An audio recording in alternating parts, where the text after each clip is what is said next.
बाबा, आप रुक जाइए, मौसम बहुत ज्यादा खराब है। मुझे तो समझ नहीं आ रहा। ये दिन पर दिन मौसम खराब होता जा रहा है।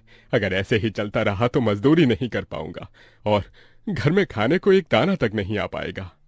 तभी बहुत तेज आंधी तूफान चलता है। अरे देखो जरा देखो, कितनी तेज तूफान चल रहा है। अरे महेश बेटा, तू झोपड़ी के ऊपर तिरपाल तो लगा कर आया था ना? हाँ बाबा, लगा दी थी तिरपाल। और उसके ऊपर तूने ईंटें रखी थी या नहीं? बाबा, ईंट रखना तो मैं भूल गया।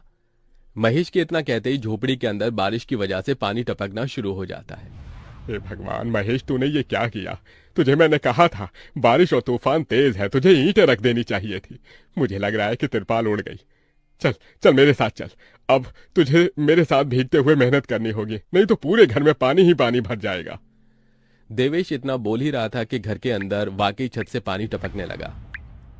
हाँ पिताजी, आप सही कह रहे हो, चलो चलते हैं जल्दी से। दोनों बाप बेटा बारिश में बाहर निकलते हैं और झोपड़ी की छत पर तिरपाल को सही से लगाना शुरू कर देते हैं। अरे बेटा, ईंट को अच्छे से रखना, कहीं ईंट गिर न जाए। ठीक है पिताजी, सही सही रखूंगा। महेश इतना कहकर अच्छे से ईंट से तिरपाल को दबाने लगता है, जिससे छत ढक जाती है और झोपड़ी में पानी टपकना बंद हो जाता है। लेकिन इसी के चलते हुए बेचारे दोनों के दोनों बहुत बुरी तरह भीग जाते हैं। अरे चलो बेटा, बहुत ठंड हो रही है, बाहर घर में चलते हैं। चलो, बरसात में मौसम बिल्कुल ठंडा हो गया है। हाँ पिताजी, आपने बिल्कुल सही कहा, चलिए। जब दोनों बाप बेटा घर के अंदर आ जाते हैं तो मेघा उन्हें सूखा कपड़ा देती है और अपना शरीर पोंछने के लिए कहती है। आप लोग अपना शरीर पोंछ लो और सूखे कपड़े पहन लो, नहीं तो ठंड लग सकती है। मेघा के दिए हुए कपड़े दोनों पहन लेते हैं। तभी बीमार शकुंतला बिस्तर पर पड़ी हुई मेघा से कहती है। अरे बेटी, तूने खाने के लिए कुछ बनाया नहीं?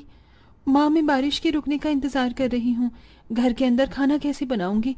सारे में धुआं ही धुआं हो जाएगा। मेरी दवाई का समय हो गया है और मुझे भूख भी लग रही है। ठीक है माँ, मैं कुछ करती हूँ। मेघा अपने सिर पर एक सफेद कट्टा रखकर बारिश से बचते हुए बाहर से कुछ ईंटें लाकर घर के अंदर ही छोटा सा चूल्हा बना लेती है और उसी पर खाना बनाना शुरू करती है। अरे बेटी, पूरे घर में धुआं ही धुआं हो गया है। पिताजी, खाना बनाना भी तो बहुत जरूरी था। मेघा जैसे तैसे करके जल्दी जल्दी खाना बना लेती है। वो खाने में नमक मिर्च वाले चावल ही बना पाती है।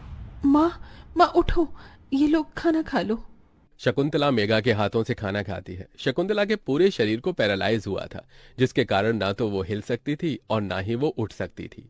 मेरी प्यारी बेटी, इतनी कम उम्र में तेरे ऊपर कितनी जिम्मेदारी आ गई। हम गरीबों का कुछ नहीं हो सकता है। इस गरीब झोपड़ी के अंदर हम कैसे कैसे दिन देखते हैं। कोई बात नहीं माँ, बच्चे समय के अनुसार बड़े होते हैं, लेकिन मैं समय से पहले बड़ी हो गई हूँ। आपको तो खुश होना चाहिए। मैं तो इस कदर लाचार हो गई हूँ कि तेरे सर पर हाथ रखकर तुझे आशीर्वाद भी नहीं दे सकती बेटा।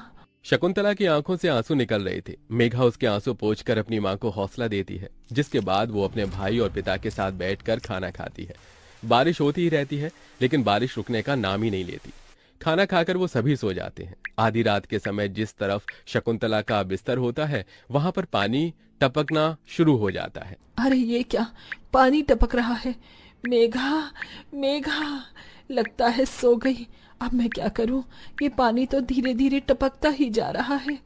शकुंतला रात भर अपने ऊपर टपकते हुए पानी को ऐसे ही झेलती रहती है, जिसकी वजह से सुबह तक उसके पूरे शरीर में बुखार फैल जाता है। अरे, अरे ये क्या माँ, आपको तो बहुत ही बुखार हो गया है। रात भर ये झोपड़ी की छत टपकती ही रही। मैंने तुम्हें उठाने की कोशिश की, लेकिन तुम्हारे तक आवाज नहीं गई। ये सुनकर मेघा को बहुत अफसोस होता है। वो सूखे कपड़ों पर अपनी मां को सहारा लगाकर लिटा देती है और उनके कपड़े भी बदल देती है। लेकिन तभी अचानक से गांव में बाढ़ आ जाती है। अरे अरे ये क्या हो, यहाँ तो पानी भर रहा है। अरे लगता है गांव में बाढ़ आ गई है। अरे हम लोग क्या करें? अरे बेटा महेश, अरे भाई, अपनी माँ को कंधे पर उठा, नहीं तो हम सभी बह जाएंगे। अरे पानी में कोई जुगाड़ करता हूँ बेटा। देवेश फौरन घर के बाहर जाता है। जहां वो आसपास देखता है, उसे एक रेडी दिखाई देती है। देवेश उसे लेकर आता है, जिस पर शकुंतला को लिटा देता है। अरे चारों तरफ पानी ही पानी हो रहा है, हमें अब यहाँ से जाना होगा, नहीं तो पानी में हम डूब जाएंगे। तभी अचानक से उनकी झोपड़ी पानी में डूबकर बह जाती है। हमारी